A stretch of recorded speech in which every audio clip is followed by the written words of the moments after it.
Hello， 大家好啊！原來律師圈姐姐，今集講咩啊？就係個巴字啦。咁5月份我個月圓咧就話小心個巴字。咁咧呢幾日5月7號嘅啫，已經咧就出咗好多個巴字嘅新聞啦。咁啊，大家咧就嗌我咧匯報一下。第一個咧就係城巴巴士咧，城巴嘅巴士就係2個巴啦。咁之後就無情情啊撞壆啦，好彩有少人受傷啦。咁之後咧銅鑼灣有個小巴咁又撞啦。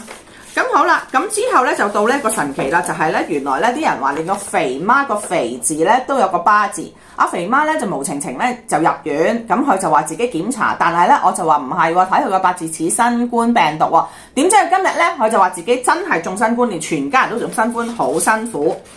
咁之後咧我就話小心地震啦。咁咧地震咧就係出現咧就喺呢個阿根廷咧就有7.4級㗎，都係叫大地震㗎啦。咁等於咧65粒嘅原子彈。咁啲人都要逃亡㗎，智利嗰啲人全部逃亡㗎，因為呢個月我都話會逃亡㗎。咁之後咧仲到日本咧4.1啦級咧喺東京嘅。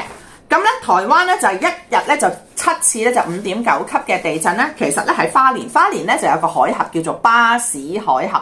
咁咧就係咧佢係咧喺菲律賓同埋台灣中間㗎，咁所以都係有個巴字嘅。咁好啦，啲人咧就咧好驚㗎啦，已經話咧哇7號啫喎。咁之後咧仲有一樣嘢咧就係以色列啦，我就話小心火啦。以色列咧有個山火啊，就火龍喺耶路撒冷啊，燒到咧就成萬人咧要逃亡啊。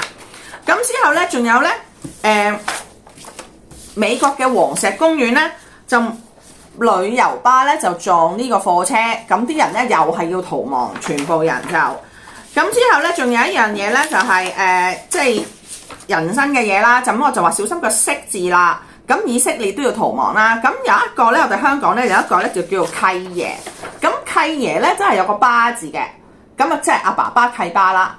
咁之後咧佢咧就帶咧2個契女咧就去酒店，咁點知呢個42歲嘅契女咧就out咗，咁咧就真係咧叫唔醒。咁所以咧個色字咧都係要小心，個爸爸嘅爸字都係要小心。如果你係爸爸嘅話，咁好啦。之後咧就係有一樣話有好嘢嘅，如果你能夠咧向上爬咧，個爬字都係揾錢嘅。點知咧原來咧喺泰山嗰度咧5一黃金周可以有人係陪爬嘅，咁就可以咧一次賺2000蚊就發咗。咁咧就澳洲嘅總理咧就係叫做阿爾巴尼斯咧，咁就贏咗啦。咁之後咧巴菲特嘅巴郡咧佢就話要退休啦，咁所以好多巴字出嚟。咁今日咧最恐怖咧就係印度咧要大出手啦。佢去咧襲擊咧巴基斯坦同埋巴控克米爾啊，咁真係咧好大嘅衝擊啊！全部都係個巴字，所以今次咧巴字就要小心。咁點樣發價咧？嚟